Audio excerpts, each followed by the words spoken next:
Hello বন্ধুরা, কেমন আছেন সকলে? নিশ্চয়ই খুব ভালো আছেন।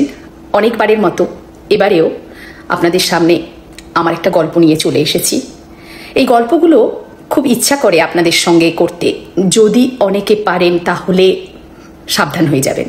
কিছু কিছু আমাদের জীবনে আসে ঘটনা, সেই ঘটনা যদি আপনাদের সঙ্গে আমরা শেয়ার করি তাহলে অনেকেই সাবধান হতে বাধ্য।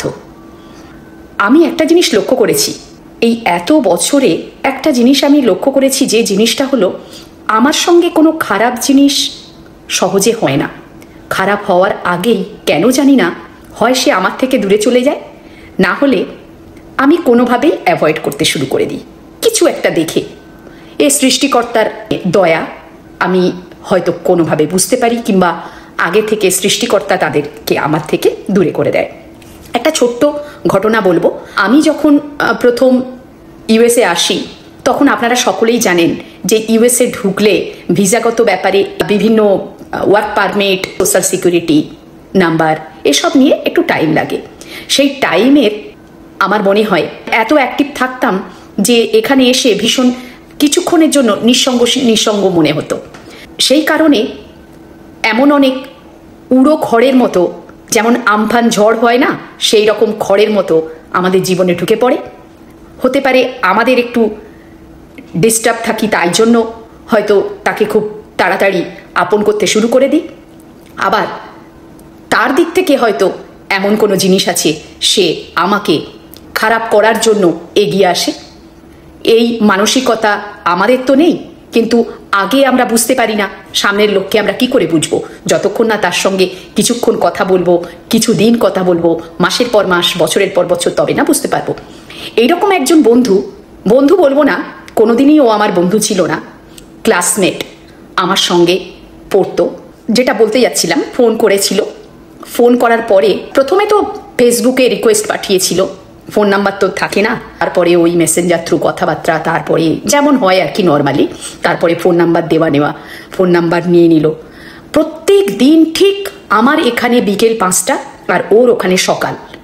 ওর প্রবলেমটা কি ছিল, ওর হাজব্যান্ড বাইরে কাজ করতো, ছেলে বাইরে পড়াশুনো করতো, ও ডিস্টার্ব ছিল। আমরা ডিস্টার্ব কখনো থাকি না। আমি তো কাজ খুঁজে নিই, আমি বললাম না, আমি কাজ খুঁজে নিই। অনলাইন বলুন, শপিং মল বলুন, লাইব্রেরি বলুন, আমি কাজ খুঁজে নিই। কী করে লোকে বলে যে আমি ডিপ্রেশনে চলে যাচ্ছি, আমার ভালো লাগছে না, হয়তো আমার সহানুভূতি পাওয়ার জন্য ওইগুলো করেছে। যাই হোক, আর ব্যাপারটা কি, ইন্ডিয়াতে যখন আমি বিয়ে হয়ে সবে সংসার শুরু করেছি তখন আমার হাজব্যান্ড বিভিন্ন দেশে বিদেশে ঘুরে বেড়াতো। তো আমি একাই ধরে নিন সংসার চালিয়ে, দুটো মেয়ে এবং আমার সংসার চালাতাম। মাঝে মাঝে ও আসতো, আবার চলে যেত, আবার আসতো, এইরকম। ইউএস একমাত্র জায়গা যেখানে আমি ওকে পেয়েছি, এবং প্রত্যেক দিন সন্ধেবেলায় অন্তত ও বাড়িতে আসে, এরকম একটা জায়গা, খুব ভালো লাগার জায়গা।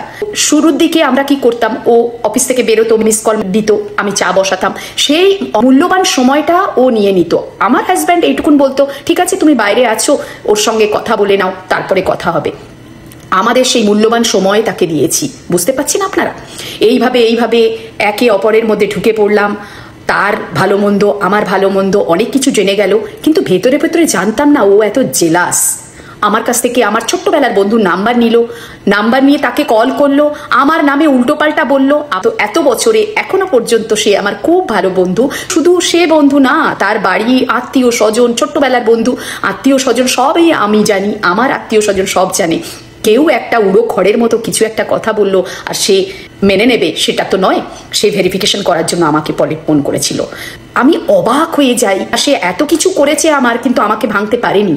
আমার ফ্যামিলি আমার সাথে আছে, মন আমার শক্ত, সেই জন্য সে আমাকে কখনো ভাঙতে পারেনি। উড়ো খড়ের মতো এসেছিল, উড়ো খড়ের মতো জলে ভাসিয়ে দিয়েছি। আমার কাছে নেই এবং আমার কোনো সঙ্গে নেই।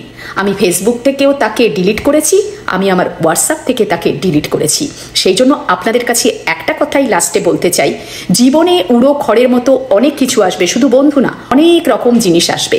তাকে ইগনোর করুন, নিজে এগিয়ে চলুন, নিজের মতো করে নিজে থাকুন, নিজেকে ভালোবাসতে শিখুন, নিজের সংসার, নিজের ভালোবাসা, নিজেকে ভালোবাসুন, তার বাইরে কিচ্ছু না।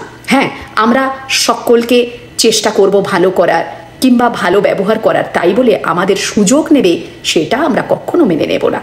এই ছোট্ট একটা গল্প দিয়ে আপনাদের মধ্যে একটু সজাগ করার চেষ্টা করলাম। সকলে ভালো থাকবেন, সুস্থ থাকবেন। নমস্কার।